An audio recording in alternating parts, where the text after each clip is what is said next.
Okay, great. Well, welcome to this breakout session titled Thriving, Not Just Surviving When Faced with Challenges in Our Industry. I'm Daniel Groves with Construction Users Roundtable, and I'm thrilled that you guys have joined us. We are a few minutes behind because of the other presentations you may have seen. So we'll go ahead and get this thing started. I want to introduce our panelists today. Mark Benacquisto is the Executive Director of the Millwright First Fund. Travis Broussard, Vice President of the Alliance Safety Council. And Jennifer Wilkerson, who is Senior Director of NCCER. All of them are very active in CERT, and we appreciate their friendship and their leadership. And if you're going to be talking to anybody about what to do when faced with challenges in the industry, these are the right folks to talk to. So I would encourage you to check out their bios further in the app, more information about them there. Also, you're able to connect with them there. If you would, please, be sure to turn your video on. Just creates a little better sense of, I think, community. None of us like this way of talking to each other, but it is what it is. And so to the extent we can do that, that's super helpful. So we feel like we're connected to each other a little bit. Keep your mic on mute if you don't mind. When we get to the end of this, we will have some Q&A. We're going to stop about 4 to 5 minutes before the scheduled end of it, because this is the same platform that we'll use for our next plenary session. So I'll try to keep us on time. We'll try to get to some Q&A in the last 10 minutes. And I'm going to kick this off and let these guys get started. Thank you, Jennifer, Mark, and Travis for being part of this today. Yeah, thank you so much, Daniel. And I'm going to turn this over to Jennifer to get us kicked off. You're still going to be in control, though, right? Of the slides, I'm just going to talk. Yes. You're always in control. Well, you're always in control. I'm just behind the scenes like a puppet. Well, welcome everyone. We're really glad to be joining. I think I probably speak on behalf of Mark, Travis, and I, because we all presented together last August talking about some of the same things that we're going to talk about here. And I think that we were all happy that we were asked to speak again, because maybe there were nuggets that people took away from what we said. So if Travis will get started, the first thing with the first slide, I'm not going to go in great depth, especially because we're behind. But just NCCER, for those of you not familiar with us, we have a comprehensive workforce development system that includes everything from accreditation, instructor certification, standardized curriculum, credentials, certifications, career readiness, skill assessments, and all of those things you all are probably pretty familiar with that we offer. We also, as of the last time, I think maybe even a week ago, that I checked, we're in approximately over 6,000 training locations. That includes high schools, schools, community colleges, associations, contractor programs, faith-based programs that may be all different types that are structured. And we have 983 accredited organizations that then offer all that training underneath them. So that's a little bit just about NCCER. I think one of the things really that we're focusing on here is what have we found out since the beginnings of COVID, and how we have adapted and what we've done to make sure that we're still learning and that people are still earning credentials. And so this was just some information that we previously presented to. When COVID hit, we went right away with our partner Pearson, that is our publishing partner. And we talked about how do we get people online that maybe previously were not online. We've had online learning, but still our print books were our most popular. So how do we let that happen very quickly? And so we opened it up, and it was free online classes through Pearson as far as the curriculum, free online testing system, make sure people could get through their school years. And then as things progressed, we all know that that continued to happen not only over the summer, but into this school year and finishing out this school year. And in the future, I think that what it has done is changed learning forever. We all know that's part of what's going on. We also did a remote proctoring program because we do have proctored exams. We needed to make sure people could do that virtually. So we set up a program. We thought it was going to be temporary. It has certainly continued. And now we're even looking into AI. How do you continue to proctor, to give exams, and be able to control that environment and make sure that when someone's taking an exam, they're doing it in the right fashion. It's not on their phone. They're not looking away from the computer. They're not doing any other things. And AI brings a lot to that. So we're in the discovery phases with how we can do that, but we are proctoring remotely and have a system that's working right now. And we have a lot of people interested in utilizing that. We went into virtual training pages, making sure we found the biggest thing that we found in virtual learning is just the technology gap. Not only is there a technology gap with students, there's a technology gap with instructors. The more we've talked through this, we've talked to LSU, we've talked to different people that even said they had people that were great instructors when it was in person, but when it comes to online, there is a disconnect. And so a lot of places have started certification programs for online instructors, because you can't just get in front of a camera and just talk and expect people to have the same experience that they have when they're in your classroom. So we're looking into a lot of how do we provide more for the NCCER certified instructors to learn how to do it remotely. And I do agree with some of the research that not everybody can fit into that. Not every program is structured for that. So we have a lot of information about that. We've taken our existing core program and really done an outreach, haven't changed the program, but helped organizations figure out to reach out to their one-stops, their career sources, and offer this as a fast track to employment. How do I get people the basic skills they need with safety, basic tools, and get them started in 4 weeks or less? So we're real excited about the program we put out. All of this can be found on the nccer.org website. I know I'm trying to speed through these things, so I apologize. And poor Travis is trying to catch up with all of the different fly-ins that he has to do here. We also looked at research over this time. This is some research I had previously put up that 64% of the teachers that were surveyed with this survey, we did not do this. This was a third-party survey talking about their approach was mixed online and in person, especially in the CTE world. Because career and technical education, whether you're in health sciences or you're in construction, there has to be lab time, there has to be performance in person. One of the biggest concerns has been the reduction of funding. And I'll talk a little bit about that, something that you can do. All 57%, now it's even larger than that, expecting restrictions on funding. Also, Travis, you can go on from there, sorry, with that. 59% of students are using shared devices. We know the issue. Interesting thing here, people were hoping that there would be a lot of equality in learning across the board with online because it could be offered to people, but we know that that's not possible at this time. We're hoping that with all the programs they're putting in place to make sure that everyone has internet access, that will eventually come to that point. But we've actually seen a larger gap, especially when it comes to low-income households that are unable to do the additional stuff that those that can have additional sources, whether that's internet, whether it's access to other programs that they can pay online. This has come across the board. I'm sure a lot of you are hearing it even in your family school districts with that, but students just not having the devices or the access. Difficulty with students. So the interesting thing has been everybody thinks that this is the world of I want to sit in front of my phone and do all my learning online, and that's not true. So they've talked to students, over 75% of students surveyed, they really miss the face-to-face interaction. They're struggling. In fact, some of the interesting things from our K-12 market, when we talk about high school and below, they're seeing 6 months to 12 months behind for students in their programs when they get to the academic end of an academic school year. That's how far they are behind because of online learning, because of a lot of things, whether it's access to the internet or just the quality of teaching they're getting. And again, I'm sure a lot of you are experiencing that. Over 77%, again, there's not experience engaging with my classmates. I'm not getting to do things in a group. CTE, 110% need that part of it.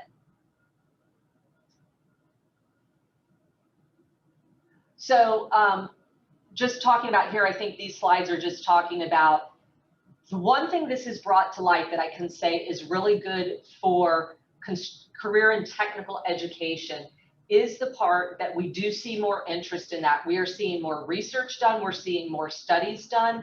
There was even an interesting study I just recently read about a group of 8th graders that were taught about, I believe it was water purification.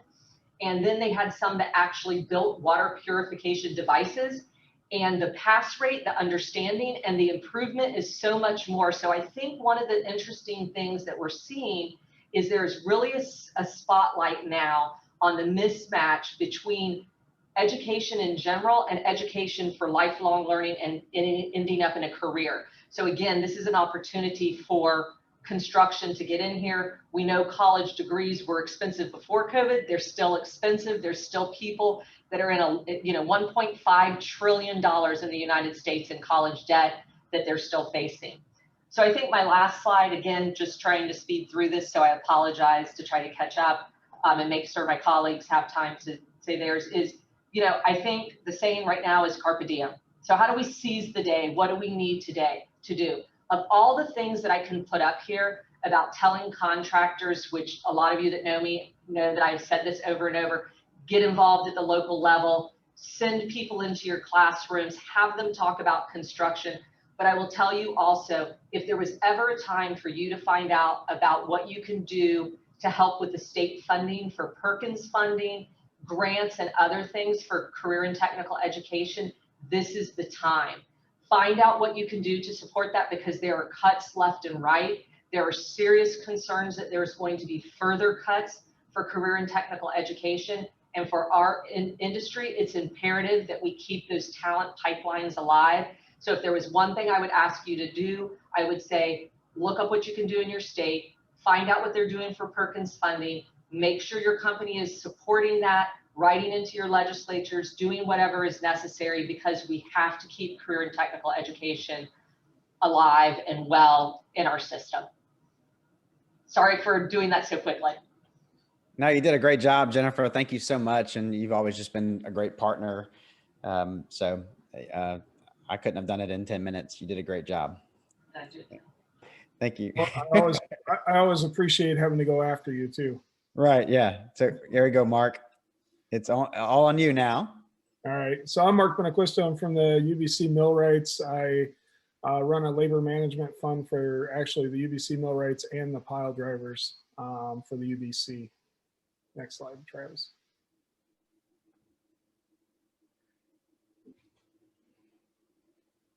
So the topics I'm going to cover today, I'm going to hit what we're doing around COVID-19, a class that we put on called ICRA, which is Infectious Control Risk Assessment.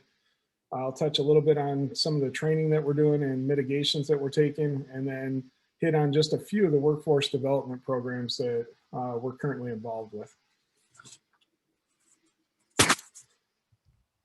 So first, with the online, some of the online training classes that we're offering right now to our membership is, it's a COVID preparedness training. We've updated this about 10 times throughout the pandemic.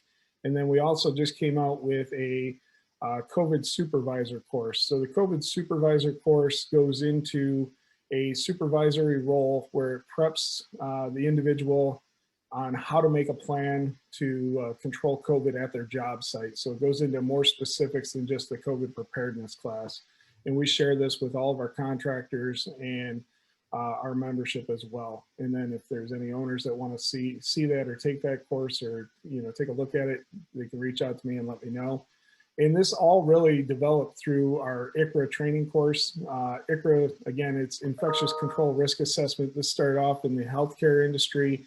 As our carpenter side of the business was doing construction at hospitals and different controlled climates like that where infection was a big deal.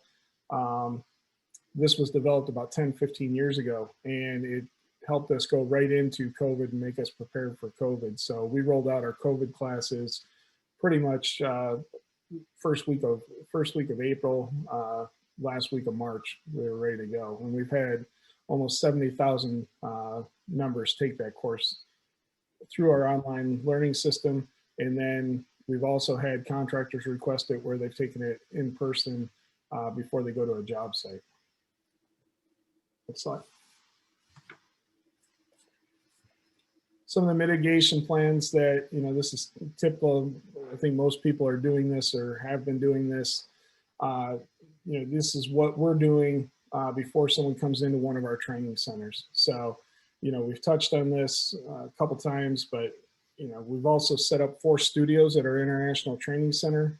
At this studio level, what they're doing is they're doing the train the trainer courses for our trainers at the local training centers. So we've transformed International Training Center into an actual live studio where they're doing online train the trainer courses. And then we also have a number of courses that can be taken online, from OSHA 10 to OSHA 501. And then, as Jennifer hit on earlier, a lot of these classes have to have a lab component, especially through the union apprenticeship. So all of our apprenticeship training centers across the country, besides the international, have stayed open throughout the pandemic.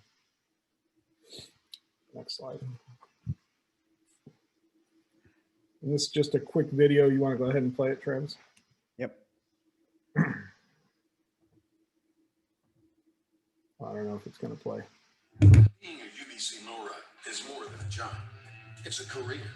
Discover what it means to become an elite industrial mechanic, specializing in the maintenance,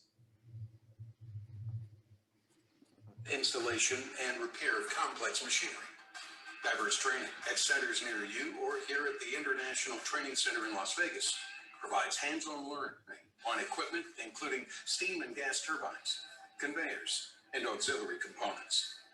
As a millwright, you'll gain skills to perform critical work for many essential industries like power generation, automotive, material handling, and process plants, just to name a few. And you can earn while you learn, with training at no cost as you work towards a career with exceptional pay, healthcare, and retirement benefits. Through UBC Millwrights certified apprenticeships and special programs for military veterans, like helmets to hard hats and Millwrights Veterans Program, you'll build skills to advance your career and secure your future. Create your own career path as you progress from apprentice to journeyman. Advanced training, certifications, journeyman upgrade, and leadership courses keep you current with the latest technology and trends in the construction industry. You'll have opportunities to become a foreman, superintendent, estimator, union staffer, trainer, or even a business owner. If you're ready to master a diverse craft in a high-demand field while exploring travel opportunities and building lifelong friendships, a career with UBC Millwrights might be the right fit for you. You get the support of the United Brotherhood of Carpenters and career connections through a large network across the U.S. and Canada. This is just one example of what sets us apart. Ready to get started? Learn more at ubcmillwrights.org. Next one, Travis. Then I'm going to touch on a couple of our upper level training courses. We have a superintendent and a foreman career training program. So this is really a mentorship that we partner with contractors on. It's an 18-month long program. You spend 4 3-day workshops spaced over the 18 months.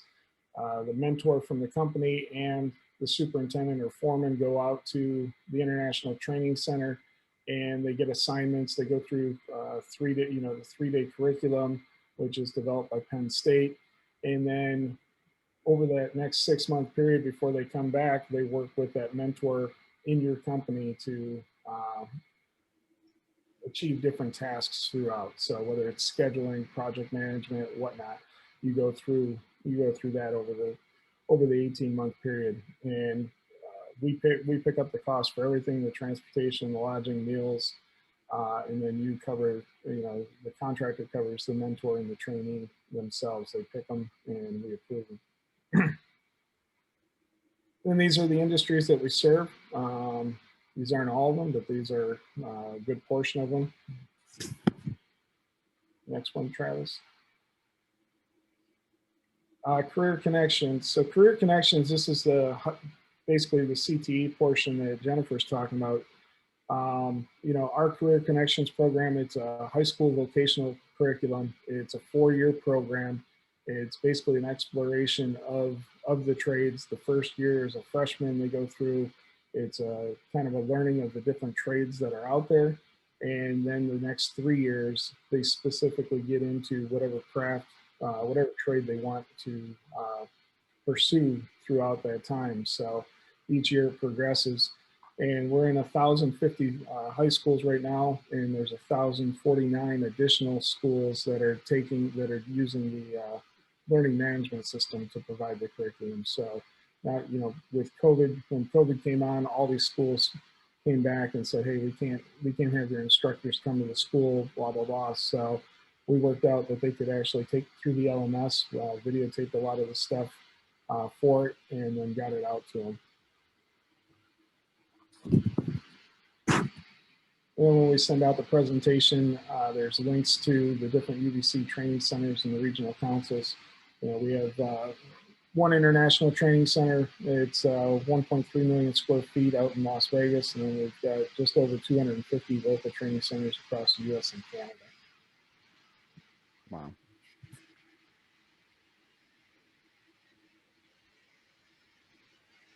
So UVC military veteran program. So we're at Fort Hood and at Fort Drum currently. We've been running the program for just over 2 years, a little over 2 years now. We've got 137 graduates, and we're maintaining about an 83% retainability in that number. This year, we just started at Fort Hood a pilot program for our carpenter side. So we're doing an interior systems portion.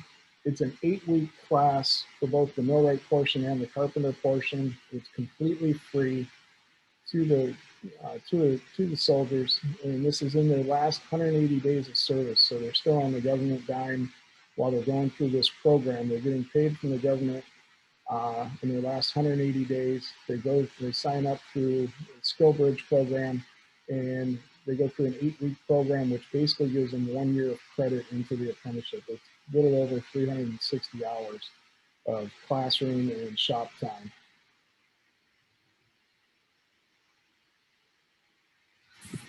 And then I touched on just a few diversity programs. I didn't show this one last time, but these are different programs that we have across the UVC, and there's many, many more, but these three kind of stand out.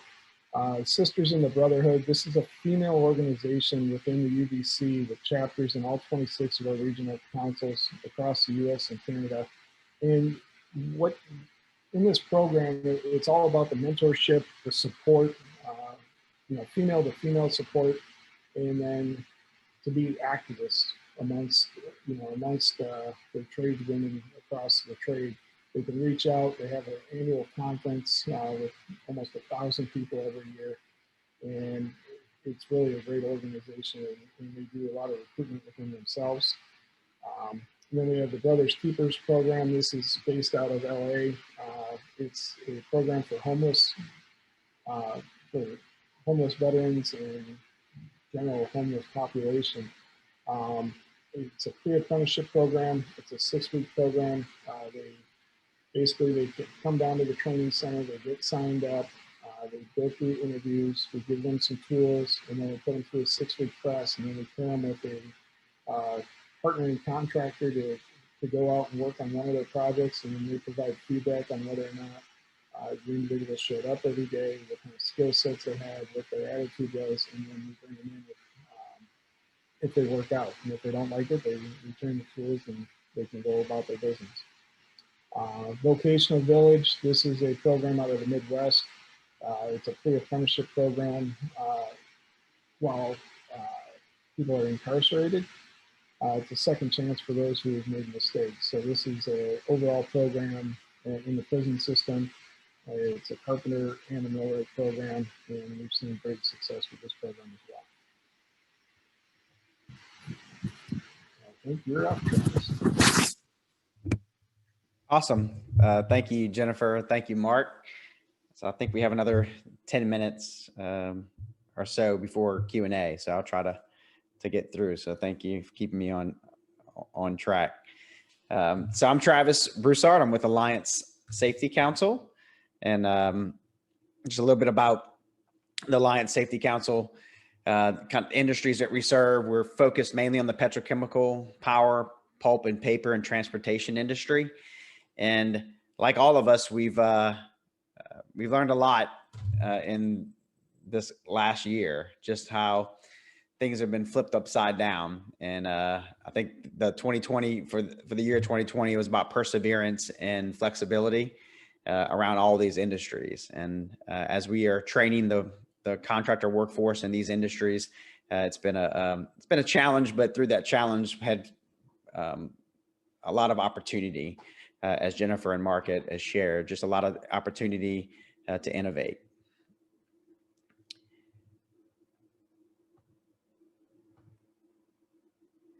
So within those industries, last year we trained 271,000 students.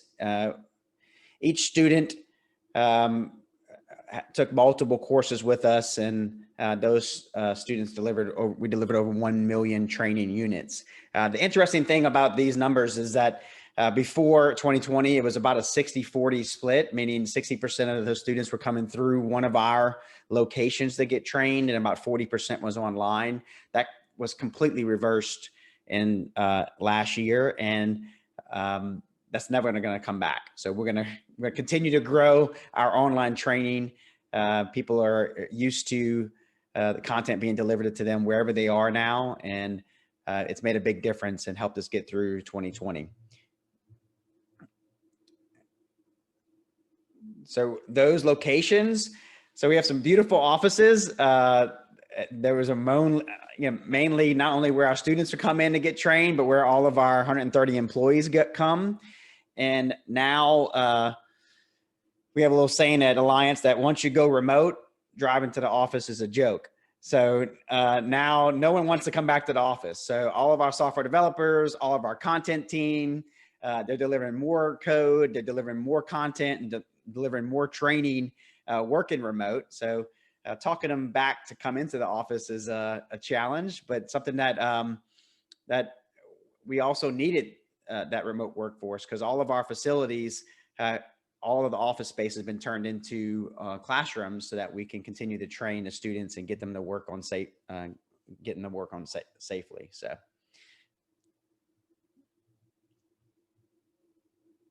So some new characters in our office as well. So one of the things that you'll see when you walk into Alliance offices is our mascot, Pepper. So using artificial intelligence and robotics to do some creative things around temperature checks and interacting with kind of that contactless environment of interacting with our students. So it's a fun and innovative approach. So this is Pepper, our Alliance mascot, and this is her in action.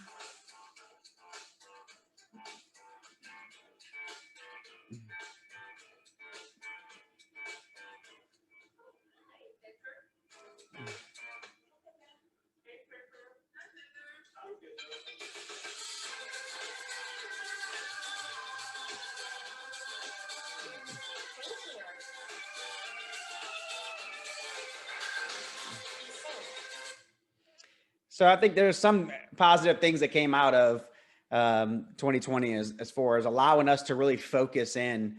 You know, there's a lot of times where we are so focused on working in the business that we don't have enough time to work on the business. And last year it gave us a lot of time and incentive and motivation to focus on our business. The things that we've been talking about for a long time, we were encouraged and motivated to get done quickly.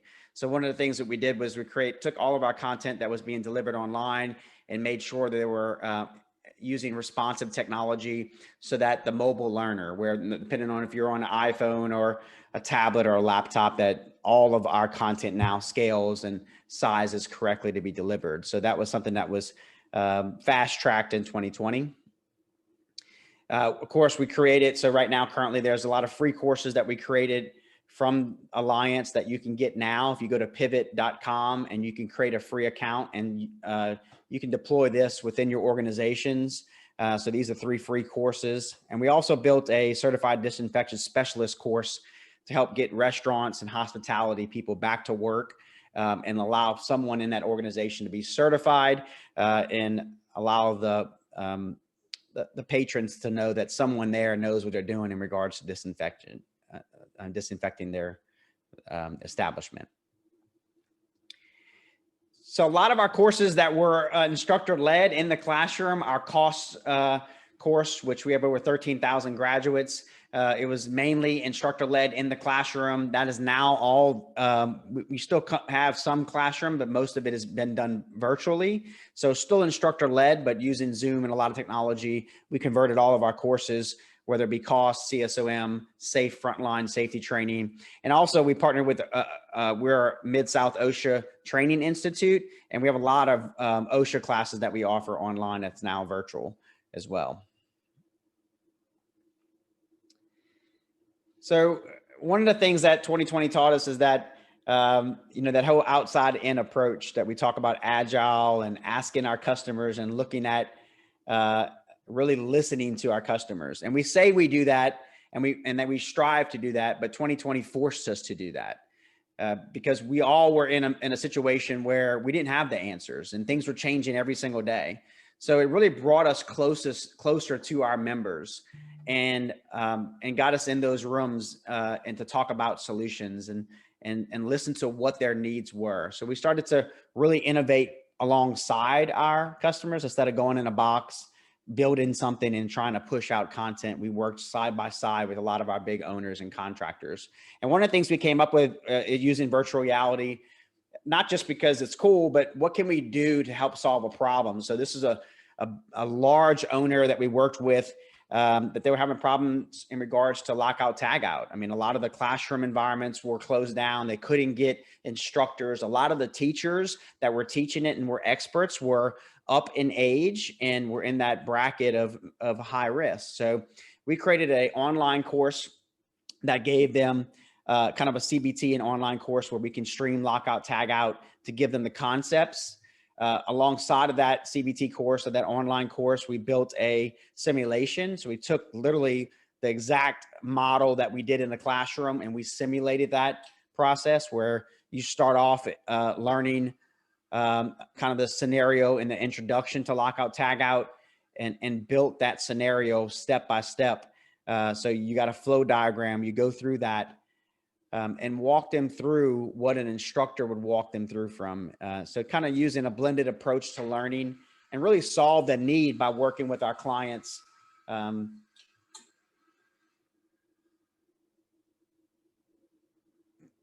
can see the concept of walking through that simulation. And this whole video is embedded in the presentation. It should be in the app.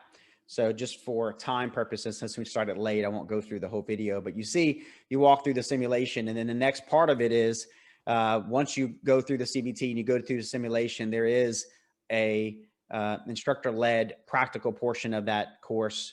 And those are the 3 phases of that hybrid learning that we worked with this client on. And it's very successful.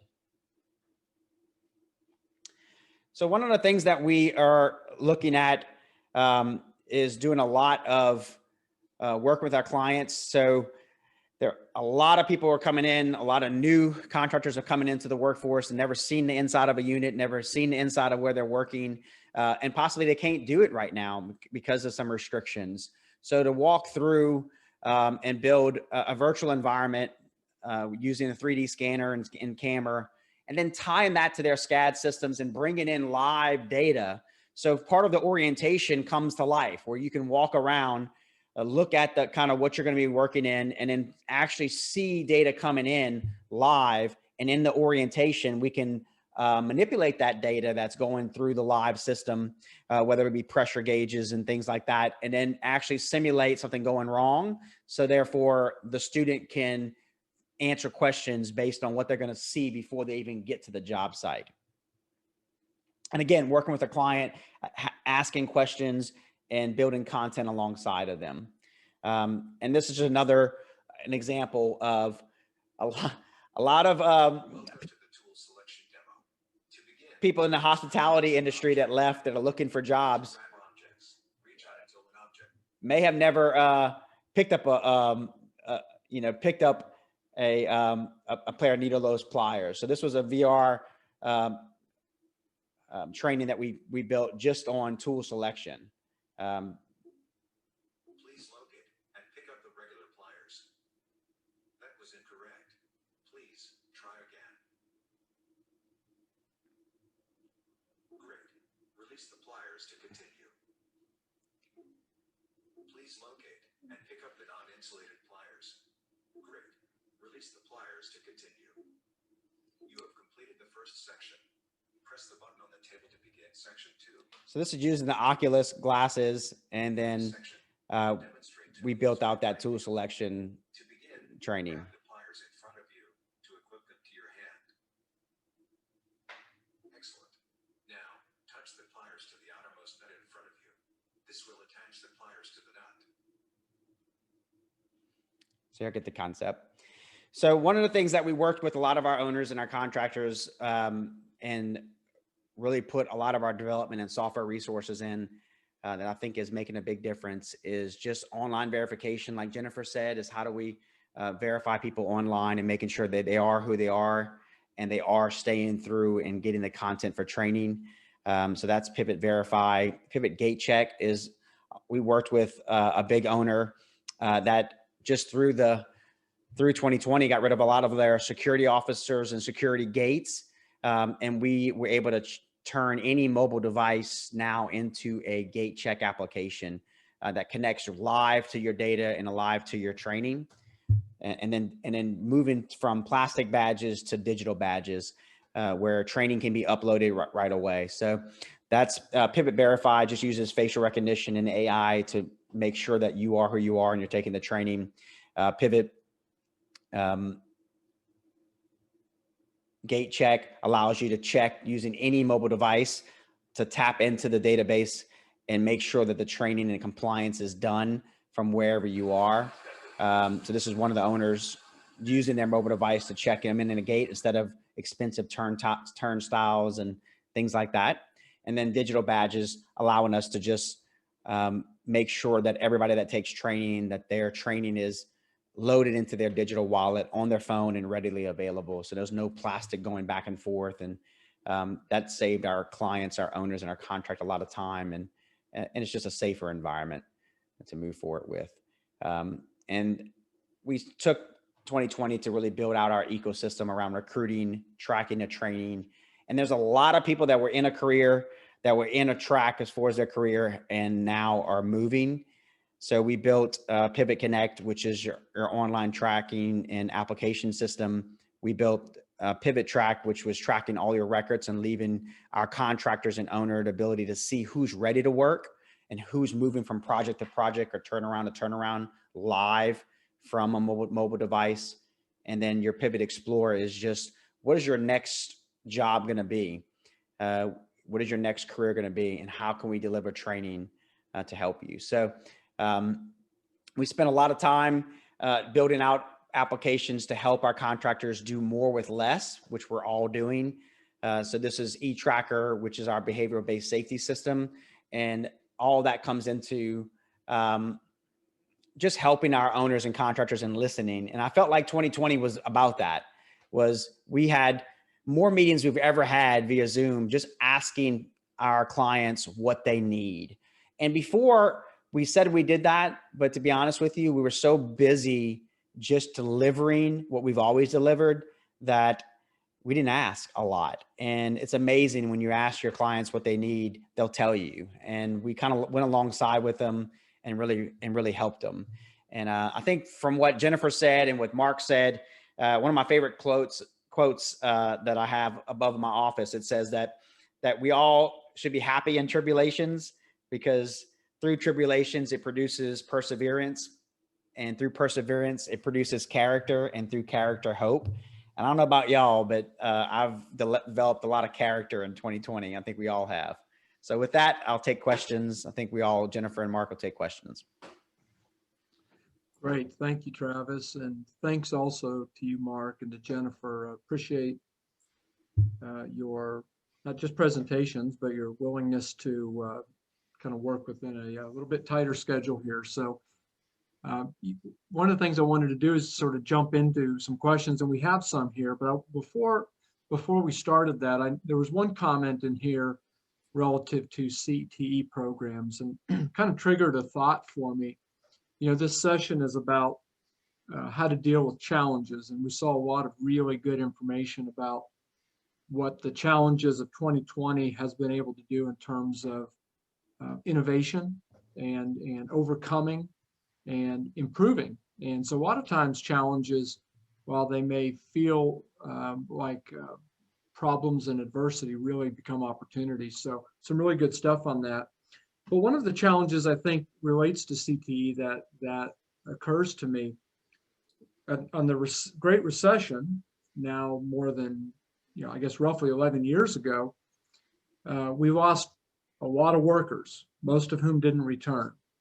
And then now we come to the circumstances around COVID and so on of last year, and we lost a whole lot more.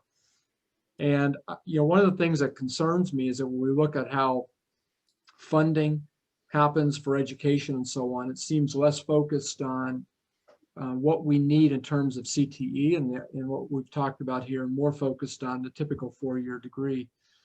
Jennifer, I was wondering if you would maybe share maybe just a few thoughts on some of the research that Kurt and CII and others who are part of this meeting today even have done in order to try to help address this challenge.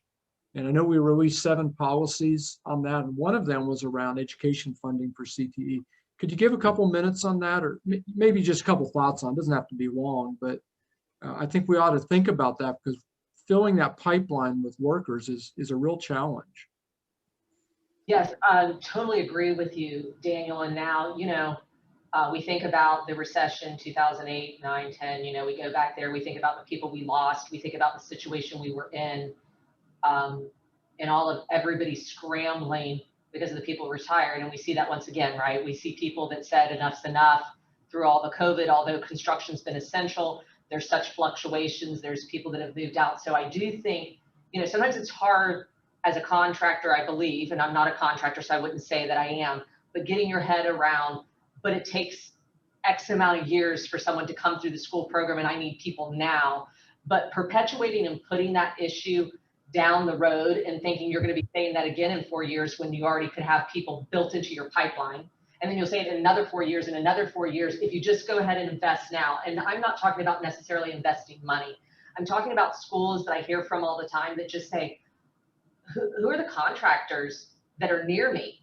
How do I get them? I'd have them come in. And, I've made suggestions before to contractors that say, well, I don't know any of it in school and I don't even know how to get involved. And I say, well, what school's close to you? Have you called and said, hey, I'd like to do breakfast for your teachers. I'm going to bring in pastry. I'm going to do lunch for your teachers. All I ask is that I have a little bit of time just to talk to them about construction, about the opportunities in construction, about the fact that there's all kinds of careers and everything, even in accounting and other things that are within the construction confines that we need people to come into. But all the careers that, again, and some of you have heard me say this over and over, when I'm talking to a 3rd grader and they tell me, I didn't know there was a career I could dig in dirt. Give me some information to take home to my mom. I'd love to tell her I could make money digging in dirt. I'm like, yeah, HEO, you work on a dozer, do some things like that. We have to educate the parents and the teachers as much as we want to educate the kids. It is a whole effort that's rounded into that. But I can tell you there's little tips.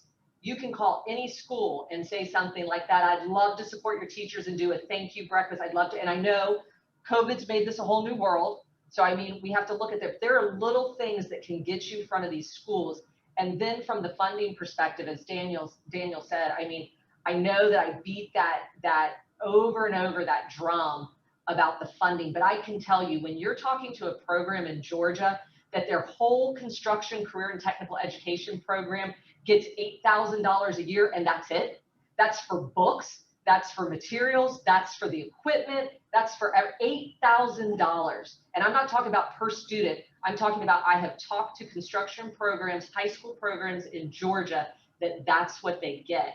And Georgia has a lot of that are blossoming, and they have a great AGC there, and they have a great SEFCA, the Construction Education Foundation, that's trying to help more and more. And they are the pillars of that construction community. But again, it's the funding for the schools that we don't realize that's how much they're getting for an entire year to buy everything.